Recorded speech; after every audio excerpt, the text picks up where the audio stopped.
Estamos iniciando en vivo, ya esta ha sido la conexión. Muy buenas noches. Gusto saludarle a todos quienes nos acompañan en este momento. Gracias. En un momento más ya se va a estar haciendo la transmisión y la notificación por medio de la página de Facebook Live del Instituto de Formación Política y Transformación Pública. Agradecerles nuevamente mucho a todos que nos van a acompañar en esta tarde. En este momento vamos a iniciar nuevamente, como lo hemos visto en sesiones anteriores, ya lo verán ahí mismo también en la notificación, con nuestra sesión de martes en la Escuela de Liderazgo Social. Este espacio en donde realizamos la invitación a actores sociales y también actores destacados dentro de las actividades en diferentes rubros de nuestra sociedad, a compartirnos su experiencia, a hablarnos un poco también de algunas anécdotas y compartirnos información valiosa que todas y todos debemos tener en cuenta y que además también podemos compartir en la conversación y hacer comunidad desde este espacio. Hoy me da muchísimo gusto saludar también y es un orgullo poder compartir este espacio con el doctor Rafael Fernández Flores, a quien le agradecemos por supuesto que haya aceptado la invitación y que también nos acompañe desde hace tiempo ya trabajando por supuesto también la vinculación. Y doctor, muy buenas noches, agradecerle nuevamente por supuesto su participación, pero para iniciar me gustaría que todos, doctor, antes de iniciar podamos conocer un poco de su trayectoria. Leo su semblanza rápidamente. Doctor Rafael Fernández Flores, doctor ingeniero por el Instituto Nacional Politécnico Toulouse, Francia, profesor de la carrera titular C de la Universidad Nacional Autónoma de México, fundador de la empresa de consultoría Valor Agregado de Servicio de Consultoría, divulgador de la ciencia, autor del cómic de divulgación Dime Abuelita ¿por qué?, autor de libros de divulgación científica, La ciencia es juego de niños, Para conversar de ciencia, Dime Abuelita ¿por qué?, Explicación científica a hechos cotidianos, Derrotar a la ignorancia, miembro de la Sociedad Mexicana de Divulgación de la Ciencia y la Tecnología, también creador y organizador de los ciclos de conferencias Ciencia, Conciencia y Café, así como también autor de columnas de divulgación en revista Excelsior. Nuevamente, a quienes nos acompañan esta tarde, sean bienvenidas, bienvenidos. Doctor, qué gusto saludarle, muy buenas tardes. Bueno, buenas tardes, Rubén, muchas gracias por la invitación y aquí estamos, con mucho gusto. Muchísimas gracias. Bueno, doctor, en este momento iniciamos para platicar un poco, que nos pueda dar una introducción de su experiencia, también que podamos conocerlo, además de, por supuesto, de la semblanza que ya acabamos de leer, también que nos pueda platicar un poco de su experiencia. Esta tarde hablaremos del arte de la ciencia, obviamente, como ya lo anticipábamos, pero ¿qué es el arte de la ciencia? ¿Qué es lo que usted nos pudiera hablar más cerca para que su audiencia también tenga conocimiento en torno a este tema, por favor? Bueno, esto del arte y la ciencia a veces se considera que es como dos palabras que son antónimas, ¿no? Que o eres artista o eres científico, y yo lo que trataba de decir con eso es que es un arte hacer ciencia. Es un arte en el buen sentido, ¿no? A veces sí, como se dice popularmente, pues lo haces por amor al arte, lo haces por amor a la ciencia. Hay en el arte un sentimiento de belleza. Y lo que yo trato de decir cuando digo que en la ciencia hay arte, quiero decir que hay belleza en la ciencia.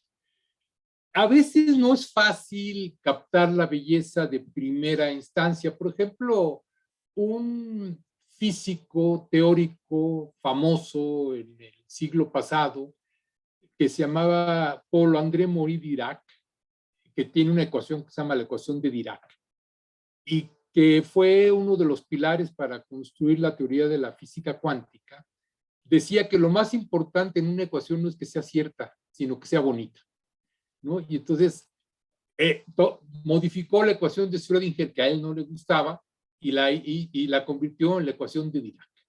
Dirac era una persona de pocas palabras, hablaba muy poco con la gente, era muy huraño, pero de repente cuando se encontraba con alguien le decía, ¿tú tienes una ecuación? O sea, él tenía la ecuación de Dirac.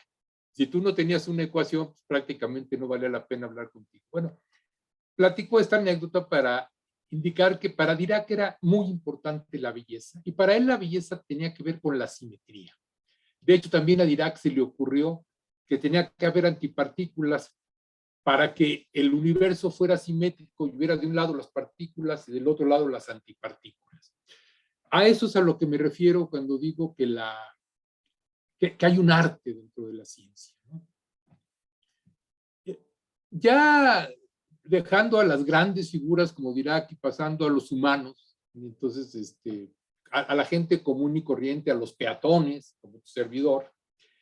Yo cuando estaba en la prepa, fíjate que tuve mucho esa duda existencial y vocacional. Me encantaba, desde siempre me gustó mucho las matemáticas, desde segundo de secundaria, la primera vez que nos dejaron demostrar un teorema y lo pude demostrar, bueno, levitaba, ¿no?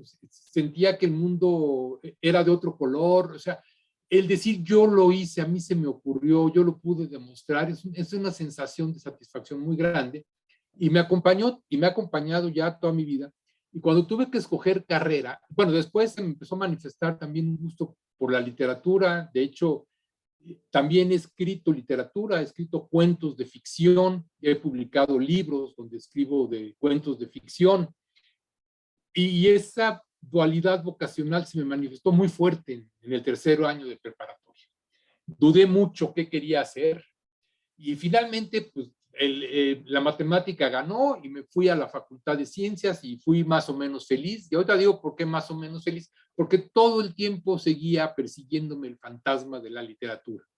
Y bueno, me sigue persiguiendo hasta la fecha porque sigo escribiendo literatura, tengo un blog donde publico cosas, etc. Y fui avanzando en la carrera y había un profesor que me daba la clase de Física Teórica 2, que había sido director de la facultad y que me hizo el favor de dirigirme la tesis de licenciatura. Entonces, cuando me estaba dirigiendo la tesis, yo tenía mis dudas y yo lo veía a él tan seguro de lo que hacía. Y un día le dije, oiga, doctor, perdóneme la pregunta, ¿vale la pena ser físico? Y entonces me vio así como diciendo, ¿y este muchacho qué le pasa? Dijo, mire, a mí la física me ha dado más de lo que yo jamás pensé que me podría dar. Pero le quiero advertir una cosa, hay que trabajar 24 horas al día. Entonces yo dije, pues ¿cómo me habrá visto, no? Habrá pensado, este muchacho piensa trabajar nomás 12 horas, como decía un amigo mío, yo nomás trabajo medio día, 12 horas. ¿No? Entonces, yo creo que sí, que y bueno, obviamente terminé la carrera de físico y hice mi posgrado, regresé a México y luego puedo platicar algunas otras cosas más, si quieres, de ese desarrollo, a medida que crea que son pertinentes para lo que estamos tratando. Pero te quiero decir con eso que yo me sentía así, bueno, y esto vale la pena realmente, y finalmente lo hice, me sentí muy a gusto, me siento muy satisfecho, después, bueno, pues vas haciendo distintas cosas. Una de ellas es la formación de personas, ¿no? El que tus alumnos los veas crecer, los veas terminar una licenciatura, terminar un doctorado, luego ser tus colegas, seguir trabajando con ellos. Yo creo que eso no tiene, ahora sí, como diría el comercial, eso no tiene precio, ¿no? Todo lo demás, pues puedes sacar una tarjeta y hacerlo, pero ese tipo de satisfacción. Y bueno, el otro que yo te decía, cuando demuestras un teorema y cuando encuentras algo nuevo, aunque sea infinitesimal, ¿no? Cuando escribes una tesis de doctor, algo le aportas a tu disciplina y dices, bueno, pues esto yo lo propuse, yo lo encontré, luego lo juzgaron una serie de señores que eran tus sinodales, te hacen preguntas y luego te dicen, pues bienvenido, ya eres de los nuestros, y ahí estás ya en este mundo. Yo creo que eso es muy satisfactorio. Así que si alguien de los que nos está oyendo está en esas disyuntivas de repente vocacionales y se pregunta si vale la pena, yo le digo que sí vale la pena. Ahora, el asunto es, para volver al tema de la plática, el arte y la ciencia o el arte de hacer ciencia, yo creo que uno tiene que ir encontrando sus propios equilibrios. Pero es como surfear. O sea, si tú te paras en la tabla y tienes miedo, te vas a caer. Pues tú te paras en la tabla y ahí vas. O sea, tratas de que el miedo no te domine y pues vas con las olas, vas para acá, vas para allá. O sea, se trata de entender El mundo son esas olas que vienen para acá. Pero fíjense, el ejemplo del surfeo no es tan malo, porque cuando viene una buena ola, te lleva, y si tú sabes ir sobre la ola, vas a llegar muy lejos. Entonces, yo creo que eso hay que hacer, hay que perderle el miedo, hay que saber leer las olas, hay que atreverse, y si tienen una vocación científica, síganla. Y además, yo creo que hay no sé si se puede dar un consejo así, pero sean originales. ¿Qué quiero decir? Hay mucha gente haciendo lo mismo. ¿Qué es lo que hace la diferencia? Pues cuando uno es capaz de ver algo distinto a lo que ven los demás, de actuar de una manera un poco diferente. Si ahorita alguien me preguntara, oiga, sí, pero a ver, ¿usted qué hizo diferente? ¿No? Yo te diría, mira, nosotros hicimos y hacemos un cómic de divulgación de la ciencia. Entonces, es divulgar la ciencia, pero ya no es divulgar la ciencia como se divulga muchas veces de manera tradicional, ¿no? Sino es inventarte unos personajes, y eso es, además es divertidísimo, el que más se divierte es el que escribe el cómic, ¿no? O sea, yo. Entonces, tú te inventas los personajes, dices, a ver, vamos a crear una familia donde hay una abuelita, donde hay un muchacho que vive con ella, pero ella es una abuelita moderna que está divorciada y que tiene un novio. El chamaco llega a vivir con ella, irrumpe en la vida de ella, pero ella también se empieza a juntar con los muchachos de la prepa y empiezan a vivir aventuras, y entonces uno se la pasa divertidísimo escribiendo el cómic, pero además no se trata de escribir un cómic nada más de las aventuras de dos personas, se trata que en ese cómic empiezan a suceder cosas que le dan al autor el pretexto para hablar de ciencia y para explicar conceptos de ciencia que supuestamente son complicados, ¿no?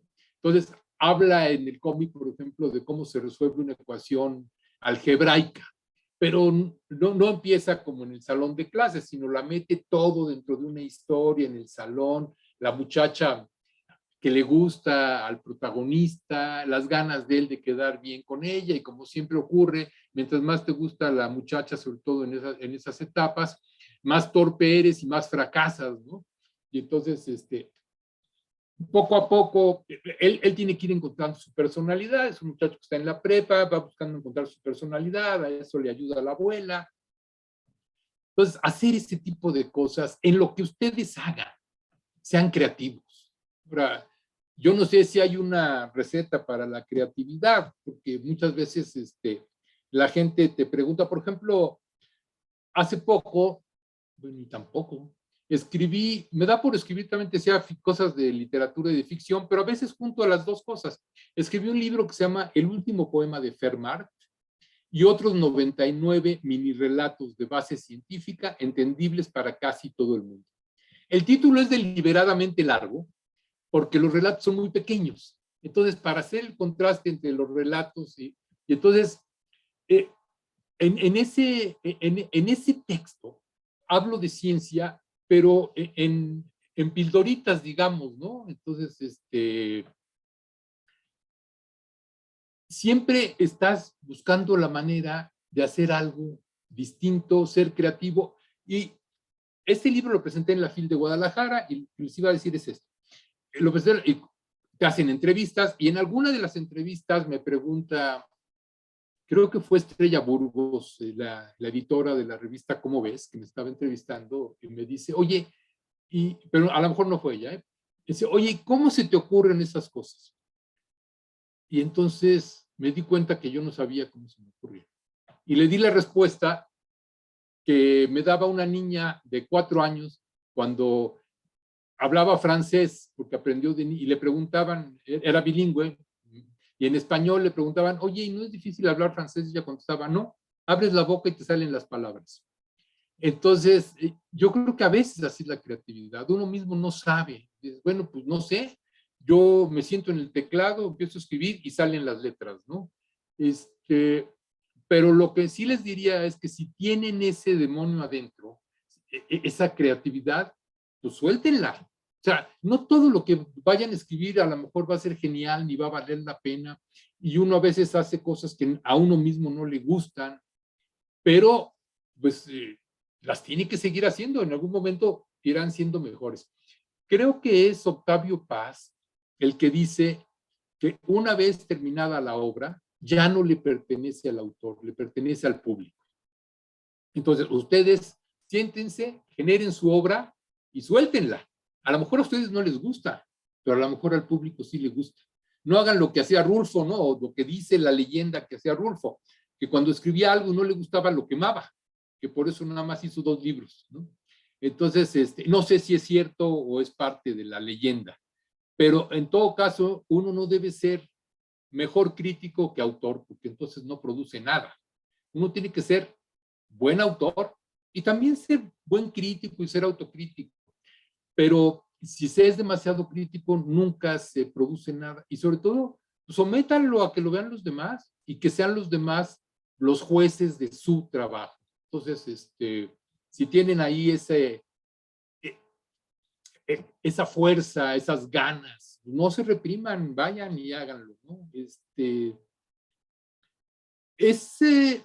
Si me preguntan, oiga, pero ¿y uno de qué vive? ¿No? Porque está padre que vamos a escribir y vamos a hacer, sí, bueno, pero oiga, ¿y uno de qué vive? Híjole, bueno, hay varias etapas y también hay una dosis de suerte,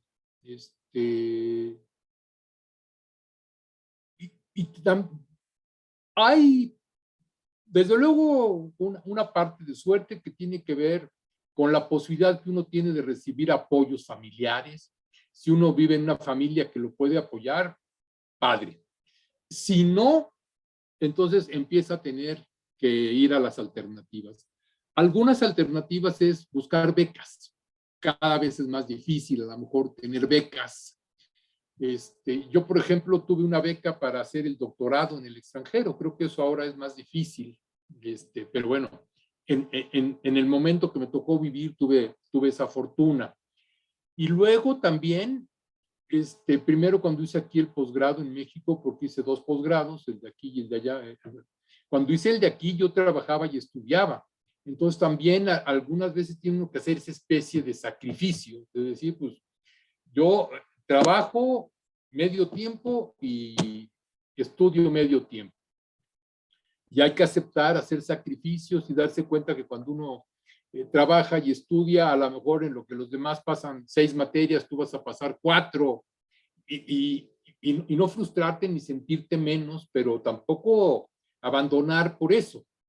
Y tratar de organizar la vida personal, o sea, porque además uno se forma para la ciencia y para la cultura y para el trabajo en una etapa en que además pues está uno con ganas de tener novia y luego la novia también, y uno tiene ganas de casarse y luego tiene ganas de tener hijos y todo lo quieren hacer en los próximos 10 minutos, ¿no? También hay que irse programando y hay que darse prioridades y hay que poner en una balanza las cosas que uno quiere y las que uno puede. Y al final de cuentas, el tiempo, uno cree, cuando uno es joven, cree que tener 25 años es que se le acabó a uno la vida, ¿no? Pero, y que ya casi que en esa edad tiene, bueno, que está recibido de la licenciatura con media maestría terminada, casi un paso del doctorado, y luego te das cuenta que bueno, a lo mejor lo hiciste, pero, y si lo hubieras hecho a los 30, no pasa nada. O sea, y a lo mejor estás más maduro y a lo mejor tienes más equilibrio y a lo mejor construyes mejor las cosas. ¿Para qué quieres hacer las cosas a los 25 si a los 26 vas a estar diciendo, ¿sabes qué? Pues no me gustó, me quiero divorciar, esta carrera no es la que yo quería estudiar. Ah, pero eso sí lo hice a toda velocidad, ¿no? O sea, ahora sí que acuérdense del chiste de qué quieren, velocidad o precisión. Entonces, yo creo que uno tiene que tener toda su vida un ejercicio de reflexión, de autoanálisis. Digo, cada quien tiene sus maneras, ¿no? Hay quien va a terapia y ahí lo cuestionan. Yo nunca he ido a terapia y me van a decir, ah, pues por eso está como está. No, pero lo que sí hacía cuando era un chamaco, llevaba un diario. Y luego cuando leo las cosas que escribía hace 50 años, ¿y qué onda conmigo? O sea, todo el tiempo era reflexionar, planear, ponerme metas, tratar de alcanzar aquello, o sea, y yo, bueno, yo creo que eso ayuda, el que uno no vaya nada más por la vida a lo que va saliendo. A lo mejor las cosas no te salen, pero tú tenías un plan. Entonces, yo creo que eso es muy importante, que uno sepa lo que quiere hacer, apueste a lo que quiere hacer, concentre sus esfuerzos, no se disperse. Y la otra es que también en esas edades a uno se le hace que no hay frutos de repente, ¿no? Si tú te pasas 2, 3 años estudiando la licenciatura y quieres que te den unas clases de ayudante de profesor, pero no las alcanzas a tener, o te dicen sí, pero para el siguiente semestre, esos 6 meses te van a parecer eternos. No son tan eternos, ¿no? Paciencia, paciencia, no abandonar. Ese es el tipo de cosas que les diría. Y regreso al tema original de la conversación, es un arte saber vivir. O sea, todo esto que les estoy diciendo hace que la vida para uno sea más placentera, que uno la disfrute más, que uno la pueda platicar, que uno la pueda escribir, que uno tenga amigos con los que se siente en el café y disfruta y siente que las horas no se van, pero además están en el café, no están platicando nada más, están resolviendo problemas de matemáticas, de la escuela. Yo tenía un par de amigos con los que nos íbamos al café, comprábamos un libro, agarrábamos los problemas de final del capítulo, me va a decir que soy un nerd, sí soy un nerd, agarrábamos los problemas de final del capítulo y nos poníamos a resolverlos y nos podíamos pasar ahí 4 o 5 horas divertidísimos resolviendo problemas de matemáticas. Es una suerte, bueno, al que no le gustan las matemáticas le gustará la música y a lo mejor se sienta con sus amigos a componer con la guitarra y al que no, pues, le gustará la literatura. O sea, es importante saber qué es lo que a uno le gusta y es importante saber para qué es lo que tiene uno talento, porque son dos cosas distintas. A mí me podría gustar mucho el baile, pero si no tengo talento para el baile, pues no me voy a dedicar a bailador profesional, ¿no? Entonces, uno tiene que, pero se tiene que conocer uno a sí mismo. O sea, cuando uno es joven, esto es difícil, porque como joven uno se siente omnipotente, todo le queda chico, el mundo no lo merece. Y claro, afortunadamente uno va creciendo y, y ahí viene la inteligencia, ¿no? Uno va aprendiendo y diciendo, ah, pues mira, yo creía que esto, pues ya me di cuenta que no es así, que es de esta otra manera, y ahí vas. Y en mi caso personal, tuve la suerte de tener cierta habilidad para las matemáticas, para la física, que me gustara mucho leer, que me gustara mucho escribir y poder ir moldeando una vida profesional alrededor del trabajo intelectual, que es muy bonito. Bueno, ya para dar otro aspecto, cuando yo estaba en la prepa, fíjate, rompí el récord de la preparatoria de los 400 metros planos. Estuve en el CEDOM como juvenil C todavía, y cuando entré a la licenciatura y tenía que ir de Ciudad Universitaria al CEDOM 2 veces al día, dije, esto no puedo. Y dejé ese camino y yo veía a mis compañeros de la prepa que se habían metido a la ENEF, a la Escuela Nacional de Educación Física, y yo decía, qué padre, porque su vida profesional es el deporte, y casi que me daban ganas a mí de hacer eso. No lo hice, pero sí te puedo decir que el día 31 de diciembre del 2021 corrí la carrera de San Silvestre. Sigo corriendo, me gusta correr, no lo he abandonado, me gusta seguir haciendo deporte, pero en un momento dado de mi vida supe equilibrar y apostar a algo. A lo mejor yo sentía que era bueno para el deporte, había roto el récord de la prepa, sí, pero no iba a ser mi vida. O sea, yo no iba a vivir de ser deportista. Yo no iba a vivir. ¿Qué pasa cuando cumples 35 y te tienes que retirar? ¿Voy a ser entrenador de deporte toda mi vida? Como que ves eso y dices, no, ¿sabes qué? A final de cuentas, el deporte lo seguí haciendo toda mi vida y lo sigo haciendo. Te decía, hace 15 días todavía corrí la carrera de San Silvestre y muy bien, me sentí muy bien, 12 kilómetros, hace un frío de la trompada, pero, pero pues ahí vas. Entonces, creo que otra vez, ese es el arte de acomodar tu vida, ¿no? Y digo, es un arte Porque cuando uno dice que es una ciencia, parecería que hay reglas estrictas, ¿no? La primera ley de la termodinámica, la segunda ley de Newton, o sea, lo tienes que hacer así, así, así. Y en cambio, cuando es el arte, uno dice como que el artista es más libre. Tampoco es tan cierto, nada más traten de hacer poesía clásica, ¿no? Versos alejandrinos, por ejemplo. Se van a dar cuenta que hay cartabones y hay una serie de cosas. Pero también se puede innovar, como decía Cortázar que uno sabe que ha escrito una novela diferente cuando la gente la lee y dice, esto no es una novela, ¿no? Entonces sabes que hiciste algo diferente. Entonces, tampoco en el arte es tan cierto, ¿no? El asunto, pero sí quiero decir y regresar una vez más al punto de la aparente contradicción, de la belleza con el formalismo, ¿no? Parecería que la ciencia es árida. No, para nada. La ciencia es muy placentera. A la ciencia se le puede encontrar el gusto y se le puede encontrar en la ciencia misma, pero también se le puede encontrar a través de cosas como estas, a través de un cómic que platica una historia y en la cual tú ves mezclada la vida de las personas comunes y corrientes con los problemas de física y matemáticas. Entonces, para resumir, ojalá haya muchos de quienes están oyendo que tengan esa duda de qué hacen, si se van por el lado de la literatura y de la creatividad o por el lado de la ciencia y de la física. Yo les diría que si están en esa coyuntura, no lo duden ni tantito, física y matemáticas, y solita, la literatura no se deja vencer, como tampoco se dejó vencer el atletismo, ¿eh?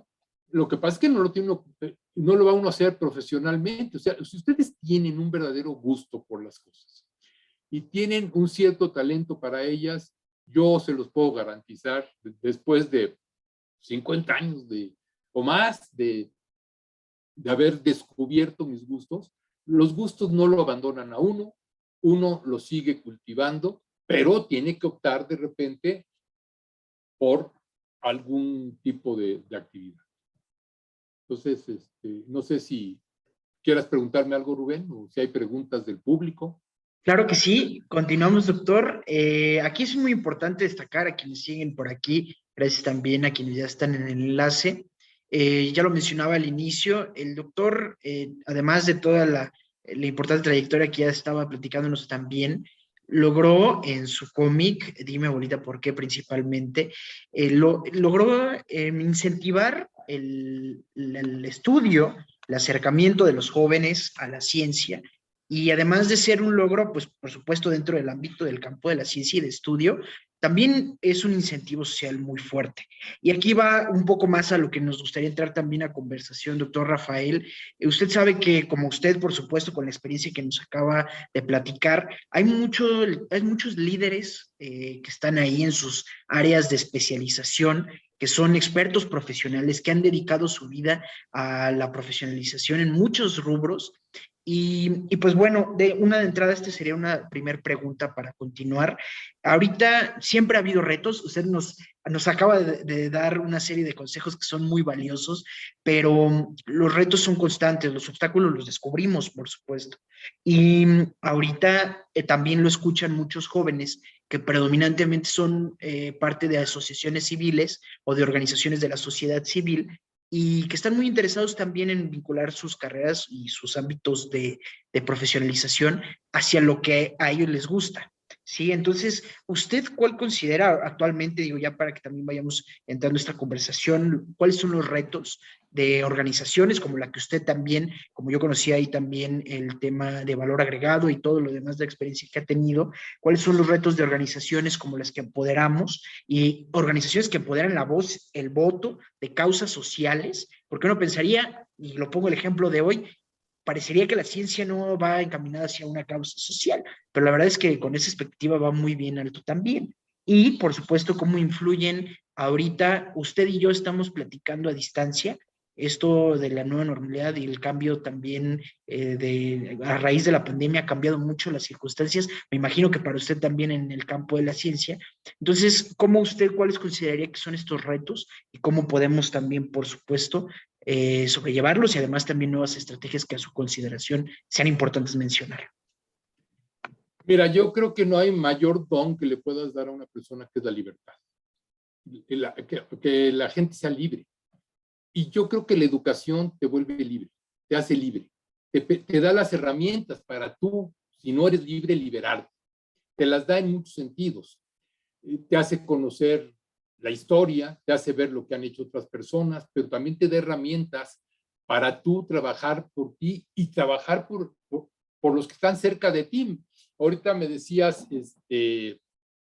hay agrupaciones y hay asociaciones civiles, y eso es súper interesante porque cuando tú trabajas en un grupo, me tocó, fíjate, también dirigir una asociación civil en algún momento, y cuando me contrataron, me preguntaron, oye, ¿para ti qué es dirigir dentro del proceso de selección, no?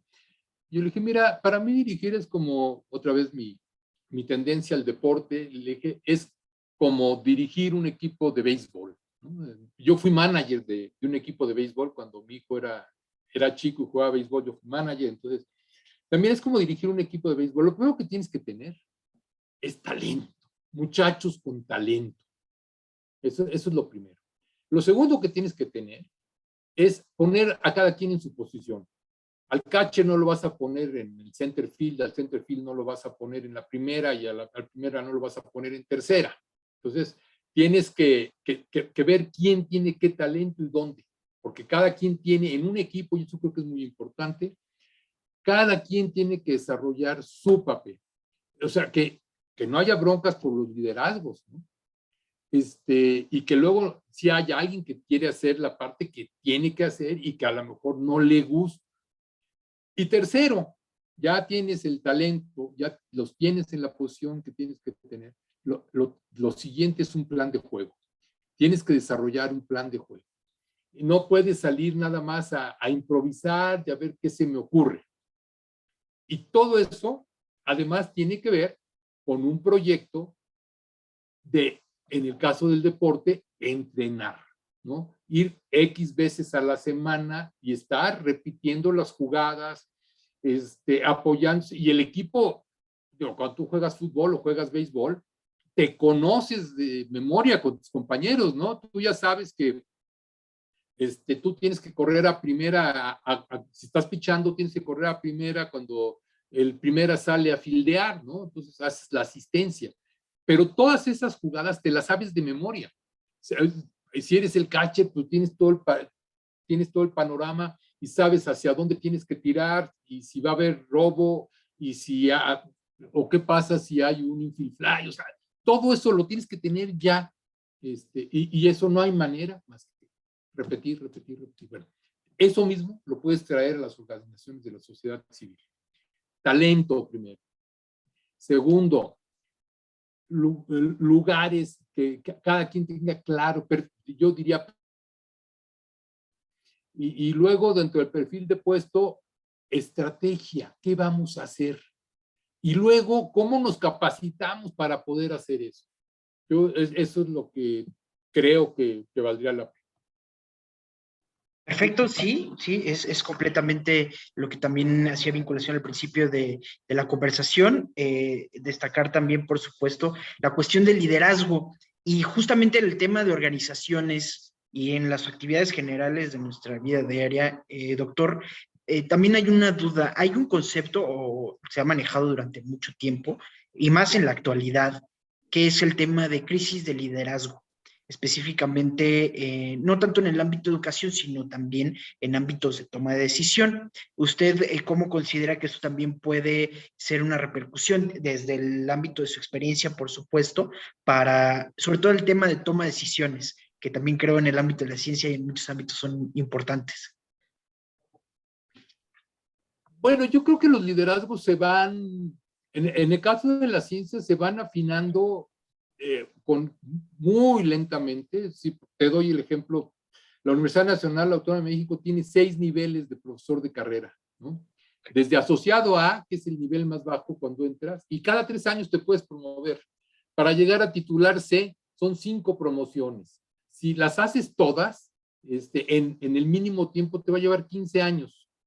Claro, pudiste haber entrado, cuando tienes un doctorado, a lo mejor puedes entrar como titular A, ¿no? Pero, entonces, pero en cada etapa tú vas aprendiendo, vas formando gente, vas siendo formado por otros, y al final es un aprendizaje. Yo creo que uno aprende de los demás. O sea, los liderazgos, mira, otra historia de la ciencia, por ejemplo, Laplace fue profesor de Biot, y Biot de alguna manera fue profesor de Pasteur. O sea, son 3 generaciones de científicos franceses. Tú oyes hablar de Laplace, oyes hablar de Pasteur, y los piensas inconexos, pero de repente en medio está Biot, y Laplace formó a Biot, y Biot formó de alguna manera a Pasteur, digamos, ¿no? Entonces, te das cuenta que los líderes no son generación espontánea.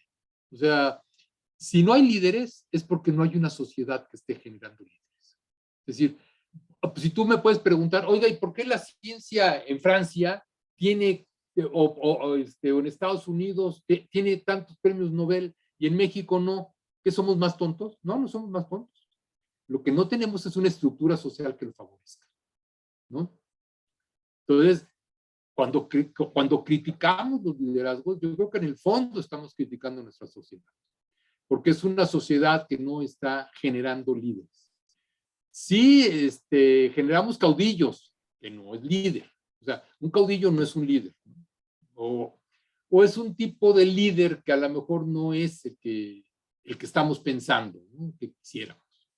Entonces, no es nada más un asunto de liderazgo, es un asunto de la sociedad, y la sociedad tiene que asumir y decir, a ver, ¿qué es lo que no estoy haciendo bien? O sea, ¿por qué en otras partes sí pasa y acá no? Entonces, regreso al ejemplo de la ciencia. ¿Cómo está organizada la sociedad francesa científica y por qué ahí sí se generan estos relevos generacionales y demás, y acá no, ¿no? Sí, claro, sí, importante anotación. Y de hecho va esto ligado con la siguiente pregunta también, que es la siguiente. En el ámbito de participación de su organización, desde su experiencia también, inclusive, como ya lo veíamos en la docencia, ¿cómo visualiza el trabajo de las organizaciones de la sociedad civil y sin fines de lucro en un tema que también repiten mucho, sobre todo aquí en algunas partes, que es la reconstrucción del tejido social? ¿Cómo visualiza usted el trabajo de las organizaciones, su organización, en la reconstrucción del tema del tejido social? Bueno, yo creo que es imprescindible las dos cosas, ¿eh? Por una parte, la reconstrucción del tejido social. O sea, no podemos estar con un tejido social deshilachado, ¿no? Roto, rasgado. No tiene sentido. Por una parte. Y por otra, yo creo que la sociedad civil tiene todo el derecho de organizarse y casi te diría que la obligación de hacerlo. Ahora, ¿cómo eso se vuelve también complicado? Por lo que decíamos hace un momento, ¿de qué vive una asociación civil sin fines de lucro? Entonces, bueno, tiene que haber o recaudación, exención de impuestos, cosas que se están volviendo muy complicadas de repente, ¿no? Entonces, yo creo que sí es importante, creo que es fundamental que los ciudadanos tengamos espacios donde participar como ciudadanos. Y bueno, lo de la reconstrucción del tejido social ya ni qué mencionarlo, o sea, es imprescindible. Mira, yo creo que a todos nos pasa, yo tengo mi Facebook, ahí en mis contactos, gente del sabor A, B y C, y al final de cuentas, pues no tienes que coincidir con todos, ¿no? Además, si coincides con todos, desconfío de ti, ¿no? No puede ser, este cuate es un camaleón, no tiene ideas. O sea, uno tiene su posición en la vida. Bueno, yo tengo una posición X y tengo cuates que tienen la posición Y. No nos peleamos, o sea, aprendes a respetarte, aprendes incluso a discutir las cosas que valen la pena y a dejar pasar las que no valen la pena, ¿no? Cuando algo yo creo que vale la pena es saber, ni siquiera le contesto por el mismo Facebook, con un chiste, le contesto en corto y le digo, ya ver, ¿de veras crees eso? ¿No crees que vale la pena que lo discutamos? Y entonces lo puedo discutir con él. Pero fuera de esta animadversión, porque luego las redes sociales también son muy tramposas, ¿no? Se vuelven como un foro en el que uno se quiere subir al ring para demostrar que es mejor que el otro, pero el otro no se quiere dejar. Entonces aquello se vuelve en un espectáculo en que cada quien quiere demostrarle al otro que él tiene la razón, pero no se dialoga para encontrar un punto común. Eso nada más para decir que tampoco las redes sociales son el espacio para hacerlo, pero si fuera de las redes sociales lo puedes hacer, pues es que hay que intentarlo, ¿no? Pero luego también tiene que haber muchos argumentos. Es complicado porque esto de la ruptura del tejido social muchas veces tiene que ver más que con la razón, con las emociones. Si yo me siento ofendido por algo que tú dijiste, híjole, me va a costar mucho trabajo, te voy a guardar rencor. Y aunque vengas y me expliques y me digas, a lo mejor tienes razón, yo lo sigo negando. ¿Por qué? Porque me duele. O sea, no es de entender, es de sentir. Y entonces cuando las cosas pasan al plano del sentimiento, el raciocinio le cuesta trabajo. Entonces, lo primero que hay que hacer es empezar a decirle a la gente, oye, esto no es personal, esto no es agresión, no es de sentimiento, ¿no? Y luego, bueno, pues cada quien en sus ámbitos de influencia y sobre todo creo que lo más importante, o bueno, no sé si es lo más importante, pero algo muy importante es el respeto al otro, el respeto a que el otro piense distinto a ti. Si el otro no se siente respetado, si no siente que tú lo vas a tomar en cuenta, independientemente de lo que él crea, tú estás abierto a oírlo, pues no hay manera de sanar ese famoso tejido social, ¿no? Y ahí, pues no sé, cada quien en su propio espacio tiene que hacer su tarea. Por supuesto, sí, y gran parte de este inicio también del tema que ya comentábamos, aquí dentro de la Escuela de Liderazgo Social también, hay mucho, lo escuchan muchos jóvenes también, personas que han estado ya desde hace buen tiempo colaborando aquí también desde el instituto, y realmente usted sabe que a partir, como ya lo mencionamos, no nada más del tema de la pandemia, sino en los últimos meses, los jóvenes se han visto y nos hemos visto más afectados en diferentes rubros, háblese en educación, usted lo ha visto seguramente, en tema de empleo, desarrollo personal, con lo que venía vínculo también. Y la pregunta sería, doctor, ¿qué propuestas usted considera? O ahora sí que como ya lo veíamos al principio, hasta pueden ser consejos, experiencia, algo que pueda ser útil también para todos, que deban ser prioritarias para ayudar a los jóvenes, a la juventud a continuar su formación, como ya usted lo mencionaba, y sobre todo yo añado en esta parte aquí, crear vínculos de participación ciudadana. Este es algo un poquito más amplio, pero ¿cuál sería su consideración? Bueno, lo primero yo creo que hay que convencerse de que ser joven no es sinónimo de no poder hacer cosas, ¿no?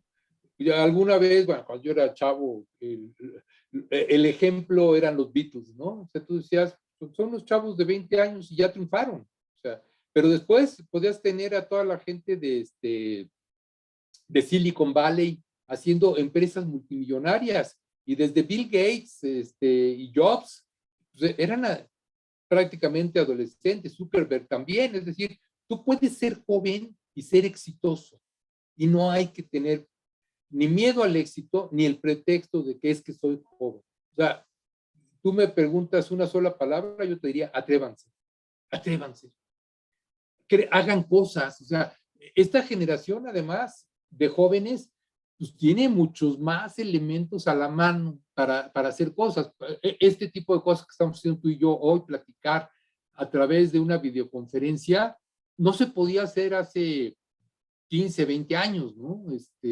O la podías hacer conectando ahí por fuera los equipos y agarrándote la línea del teléfono y aguantándote las interrupciones. Hoy puedes platicar con quien quieras, prácticamente, ¿no?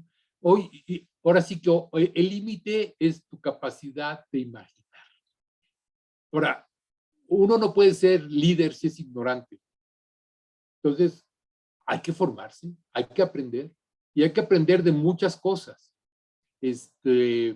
Obviamente hay que aprender, yo digo que hay que aprender de ciencia, de física, de matemáticas, pero también de ciencias políticas. Hay que ver lo que ha pensado tanta gente y no redescubrir el agua tibia cada 5 minutos. O sea, hay una gran cantidad de pensadores y además hay una gran cantidad de modelos de gestión que están en curso en otros países, en otras asociaciones. El IPADE, por ejemplo, que forma líderes para las empresas, bueno, alta dirección de empresas, pues tiene el método de estudio del caso, ¿no? Ellos lo que hacen es te dan un caso y te dicen, mira, este es el caso. Vamos a estudiar el caso, lo vamos a analizar y lo vamos a comentar. Yo creo que ese es un buen modelo para formar líderes. Te agarras haces tus propios casos, haces tu estudio de caso y vas viendo que la gente vaya desarrollando. Obviamente, para ser líder también se requiere pues, un cierto carisma y que la gente te acepte, ¿no? Porque, pues, oiga, yo soy líder y todo se va, pues, ¿dónde está el liderazgo, no? Entonces, sí, ok, tienes un cierto carisma, la gente, ahora prepárate, maestro, porque tener eso te implica una responsabilidad. Ya lo tienes. Ahora, desarróllalo, ve a fondo y haz un servicio realmente, en el mejor sentido de la palabra social, ¿no? Con beneficio para el conjunto de personas que están cerca de ti y en particular cuando se puede a los que más lo necesitan, ¿no? La gente que tiene menos acceso a la educación, pues es a la que hay que llevarle más educación y afortunadamente tenemos estas herramientas, ¿no? A mí por eso me preocupa todo esto del cómic, pero ahora, fíjate, el cómic, por ejemplo, que lo hacíamos en papel, llegaba a las bibliotecas de Conaculta y mucha gente nos escribía, oiga, leí esto y, oiga, ¿y usted cómo se enteró? Ah, pues es que fui a la biblioteca y me enteré. Ah, ok. Pero ahora dimos 2 pasos más. Uno, lo tenemos en digital, con lo cual prácticamente podemos llegar a cualquier persona que tiene una computadora, ¿no? Pero además lo tradujimos al inglés.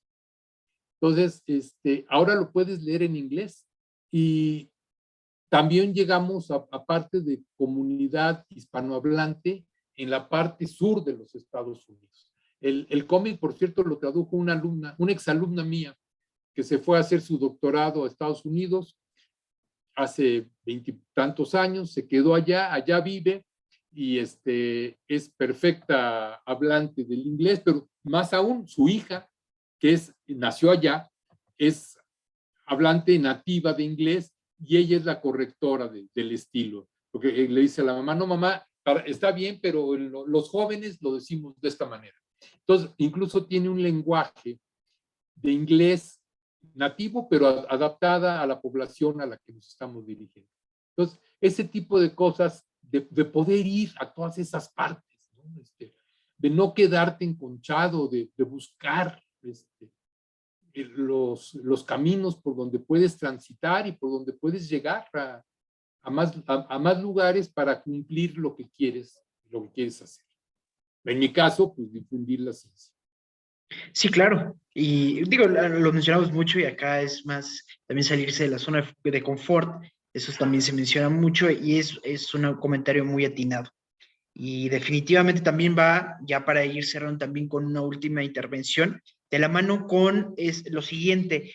Usted sabe que, y lo mencionamos de esta forma, la falta de atención a temas prioritarios, como ya lo veíamos, háblese de educación, háblese también ahorita que está el tema de salud, por decir algunos ejemplos, ha hecho que, y aquí entramos a otro tema un poquito más también, el tema institucional político, por así decirlo, ha hecho que las agendas públicas sean todo menos eso, públicas y que también tenga un fácil acceso a quien, como lo mencionaba usted, debería ser más prioritario.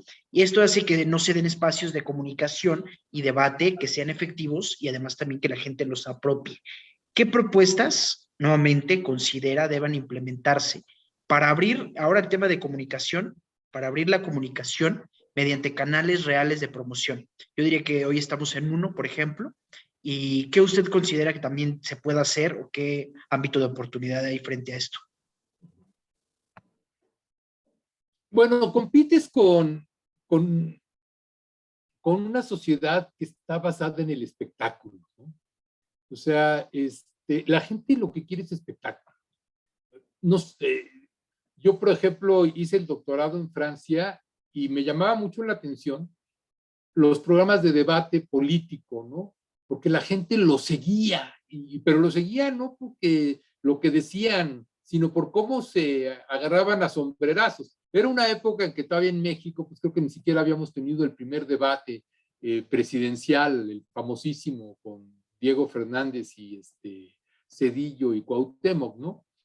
Pero entonces los veías ahí acá, y la gente lo quería ver ahí, un poco de morbo, ¿no? Yo creo que, bueno, y le cambias de canal y tienes el abierto de Australia, ¿no? O, te vas a ver, o tienes las finales de la National Football League, ¿no? Del fútbol americano. Entonces, pues veo eso, o sea, porque para mí eso es una diversión, o sea, y lo que quiero es divertirme. Tú me quieres llevar a que yo siga en un proceso de análisis y de formación, y a qué horas descanso, ¿no? Entonces, ¿cómo hacer que, pues es también es un problema de educación, ¿no? Que tiene que ver desde que pues uno deja de creer, la verdad, en ciertas cosas, ¿no? Yo me hago cuando estaba y hablo de mi caso personal, no digo que sea extrapolable, pero cuando yo estaba en la secundaria y estudiaba civismo, decía, es que esta materia es cinismo, ¿no? Porque lo que decía la teoría era una cosa, salías y veías la contraria. Entonces, ¿para qué estudio esto? Ah, pues nada más para pasar el examen.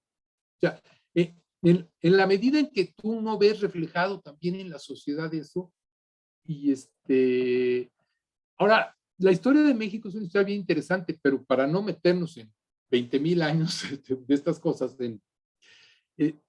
a mi generación le tocó esta transición de la apertura democrática, de partido único, con un partido comunista en la clandestinidad, la creación del IFE, que la Secretaría de Gobernación dejó de organizar las elecciones, pasó a ser un organismo de la ciudadanía, que creo que eso es importantísimo, y aprovecho para decir que en este momento de coyuntura es muy importante que defendamos esa transición, más allá de nuestros colores, de lo que pensamos, de lo que creemos.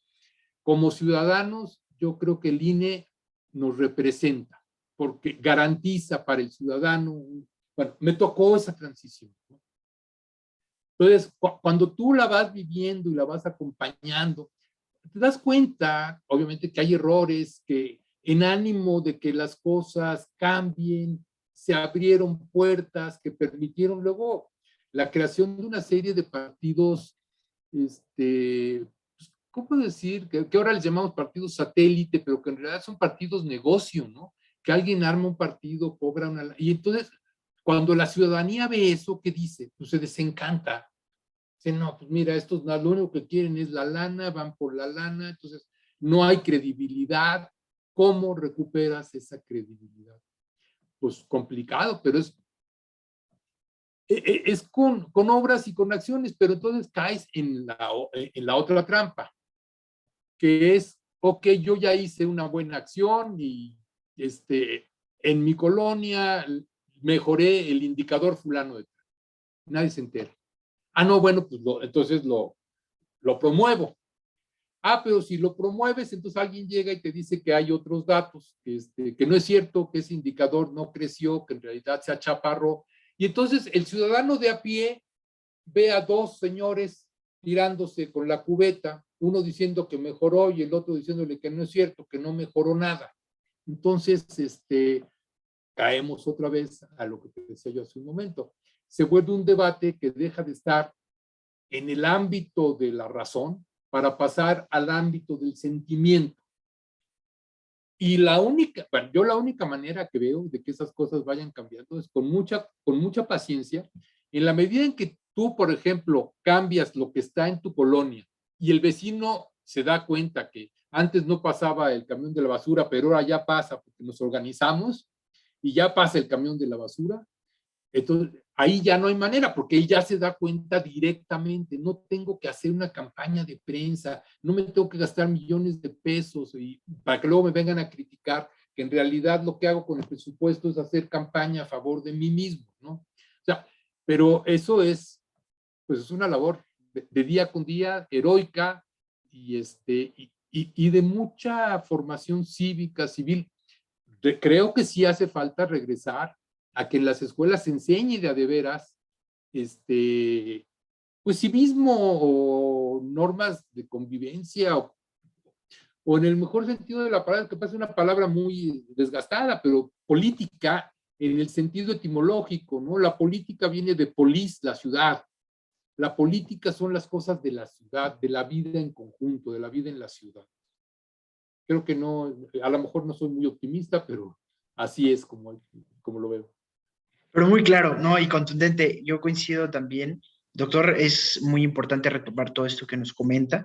Y pues, por supuesto también agradecerle muchísimo por hacer esta vinculación tan importante, porque uno pensaría, y retomo lo del inicio, lo más básico, nuestra charla a quienes nos escuchan, va enfocada, por supuesto, también al tema de la ciencia, pero esto se vincula con todo, por supuesto, también en cualquier ámbito de liderazgo social.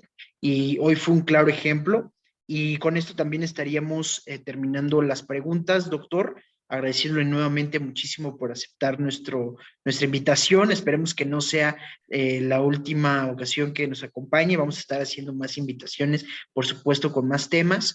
Y me gustaría retomar nada más antes de pasar a una última dinámica final. ¿Algún comentario, doctor, alguna otra invitación que usted guste hacer al público y a todos que nos acompañan? Cabe resaltar que también nosotros compartimos nuestro contenido en nuestro canal de YouTube, igual del Instituto de Formación Política, y seguramente lo van a ver y se va a quedar ahí por mucho tiempo. Entonces, No me ¿alguna asustes, otra, no me asustes. algún otro comentario final, nada más para cerrar con esta parte? Bueno, yo les diría que vivan su vida, como decía yo al principio, como una obra de arte, o sea, buscando que sea una vida bella, que sea una vida de la que se sientan satisfechos. Obviamente, la vida la vivimos en conjunto con otras personas, interactuamos con otras personas, interactuamos en una sociedad. A veces nos va bien, a veces nos va mal, a veces nos va regular, pero nosotros tenemos que hacer de nuestra vida algo que nos guste, que nos satisface y que nos da orgullo, decir, pues mira, pude hacer esto, pude hacer aquello, tengan metas, fracasen, pero no se den por vencidos. O sea, si fracasan, vuelvan a intentar, o intenten otra cosa, a lo mejor eso es, ¿sabes qué? Esto no me gustó, lo abandono, ok, pero sigue haciendo otra cosa, ten siempre metas, siempre ten algo por qué vivir, y, y además, para amarrar con el tema que estamos tratando, si lo puedes hacer en sociedad y con otras personas, es mucho mejor, porque nunca nada que valga la pena ha sido trabajo de un solo hombre, ¿no? Yo siempre pongo el ejemplo de que la llegada a la luna no la hizo una sola persona. Fue trabajo de equipo de personas, de cientos, de miles de personas, ¿no? De todos, desde los que contestaban los teléfonos, barrían, servían el café, los que hacían los cálculos, hasta los que iban en la nave, ¿no? O sea, Claro. y los que trabajaban el metal, o sea, es una sociedad completa teniendo éxito. Se fracasa y se triunfa en conjunto, ¿no? Hay un verso que creo que es de Machado que dice, voy con las riendas tensas y refrenando el vuelo, porque lo importante no es llegar primero y solo, sino con todos y a tiempo. Hay que saber ir con todos y hay que saber ir a tiempo. Mira, lo dejo ahí como reflexión final. Perfecto, ¿no? Va a ser ahora sí que como dice la cereza del pastel, maestro. Cerramos con todo también, por supuesto. Y tengo una lista, ya para ahora sí concluir, tengo una lista con algunas palabras, doctor. Sí. Únicamente yo voy a mencionar la palabra y lo primero que se le venga a usted a la mente es lo que tiene que responder. Híjole. Yo sé que es un poquito más de improvisación, pero créame que es lo que gusta también en esta parte, entonces A ver. vamos a iniciar. Es muy sencillo. La primera palabra, vamos a iniciar. La palabra es juventud. Inexperiencia. México. Nacionalismo. Política. Desvirtuada. Rafael Hernández. Fernández. ¿Hernández o Fernández? Hernández, Fernández. Compositor. Rafael Fernández, mi tocayo. Presente. Eterno. Libertad. Deseable. Participación ciudadana. Indispensable. Ciencia. Mi vida. Comunidad. Amigos. Proyecto. Infaltable. Familia. Amor. Y futuro. Luminoso. Ok, muy bien. Doctor, pues con esto estaríamos cerrando nuestro espacio. Agradecerle nuevamente muchísimo a usted y a todo su equipo, por supuesto, el habernos acompañado, el haber compartido toda esta experiencia. Ojalá también haya sido, por supuesto, también para usted una buena experiencia. Desde acá, desde el Instituto de Formación Política en Guanajuato, esperamos estar compartiendo de manera constante estos espacios a partir de que hoy iniciamos con nuestra primera sesión en la Escuela de Liderazgo Social, y por supuesto hacer la invitación a seguirnos en nuestras redes, también el contenido como el de esta tarde-noche que vamos a estar compartiendo ahí con ustedes, también que nos puedan seguir. Nuevamente, doctor Rafael, muchísimas gracias, agradecerle mucho, y estamos aquí también para hacer comunidad. Muchas gracias nuevamente. No, gracias a ustedes, fue un placer platicar y bueno, seguiremos encontrándonos porque así es este camino de la vida. Así es, doctor. Muchísimas gracias nuevamente, que pasen una excelente noche y nos estamos comunicando y haciendo comunidad aquí desde el instituto. Gracias a todas y todos. Muy buenas noches. Buenas noches.